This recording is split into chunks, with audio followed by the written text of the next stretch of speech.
नमस्कार, मी दीपाली माशेलकर. रुचकर मेजवानीमध्ये मी तुम्हा सर्वांचं स्वागत करते. आज मी तुम्हाला माझी एक स्पेशल रेसिपी दाखवणार आहे.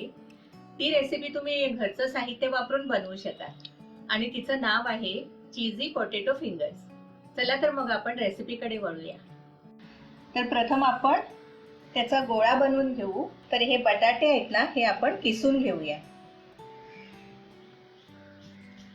ही रेसिपी पटकन होते आणि खायला खूप टेस्टी लागते. मुलांना आणि मोठ्यांना सुद्धा खूप आवडते. असे सगळे किसून घेतले ना की मग असे सगळे एकजीव होऊन जातं. हे आपले किसून झालेले आहेत बटाटे. तर ह्यात आपण आता हा चाट मसाला आहे ना तो घालूया. ही धणा पावडर आहे ती घालूया. थोडीशी कोथिंबीर घालूया. ह्या हिरव्या मिरच्या आपण 1 टीस्पून घालूया. तुम्हाला जेवढं तिखट पाहिजे तेवढं, कारण मला तिखट आवडतं तर मी थोडे जास्ती घालते. आणि आपल्याला ना लिंबू रस घालायचा आहे याच्यात. 1 टीस्पून लिंबू रस घालायचा आहे.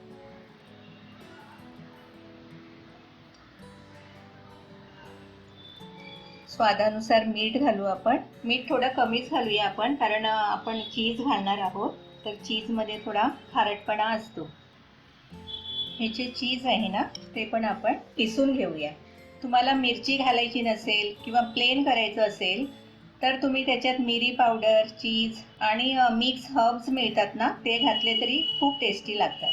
म्हणजे मुलांना ते आवडत असेल तर ते घाला तुम्ही. तर हे सगळं आपण आता मिक्स करूया. तुम्हाला हे जरा पातळसर जर मिश्रण वाटत असेल ना तर त्याच्यात थोडंसं तुम्ही तांदळाचं पीठ घातलं तरी चालेल. मला तरी आता हे माझं व्यवस्थित आहे. हा आपला गोळा आता व्यवस्थित तयार झालेला आहे. तर ह्याची आपण आता फिंगर बनवायला घेऊया. पहिल्यांदा आपण ही मैद्याची पेस्ट करून घेऊ. ह्याच्यात पाणी घालून आपण जरा घोळ कसा बनवून घेऊ. थोडंसं घालते पाणी. असं पातळ असं बॅटर बनवून घ्यायचे असं पातळ. ह्याच्यात थोडंसं मीठ घालू आपण. हे आपलं तयार झालंय मैद्याची पेस्ट. आता हे जे गोळा मळून ठेवलेला आहे ना त्याचे आपण फिंगर्स बनवायला घेऊया. मी थोडंसं तेल घेते हाताला लावायला. असे छोटे छोटे फिंगर्स बनवून घ्यायचेत आपल्याला. तुम्हाला पाहिजे तसे छोटे मोठे तुम्ही करू शकता.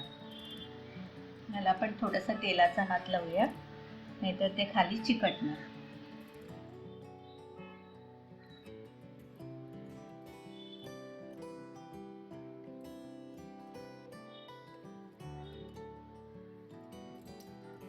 आता हे पोटॅटो फिंगर्स आपले तयार झालेले आहेत. तर हे आता आपण तळायला घेऊया.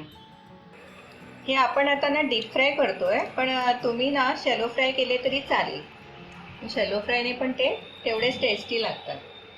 हा जो आपण मैद्याची जे बॅटर तयार करून ठेवलेला आहे ना तर त्यात आपल्याला हे बुडवायचे आहेत आणि मग पोहा पावडर जी आहे त्याच्यात आपल्याला ते रोल करून घ्यायचे.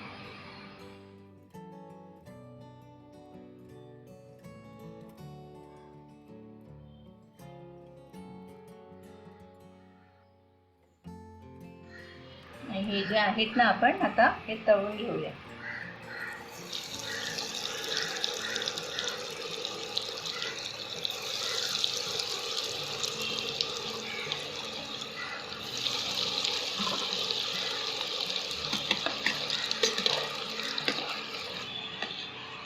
एकदम बदामी रंगावर असे तळून घेतले पाहिजे. खायला एकदम ते क्रिस्पी लागतात.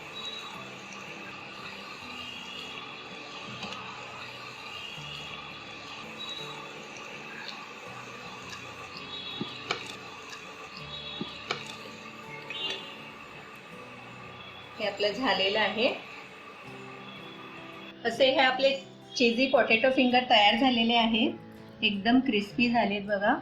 असे छान एकदम टेक्स्चर आलेलं आहे.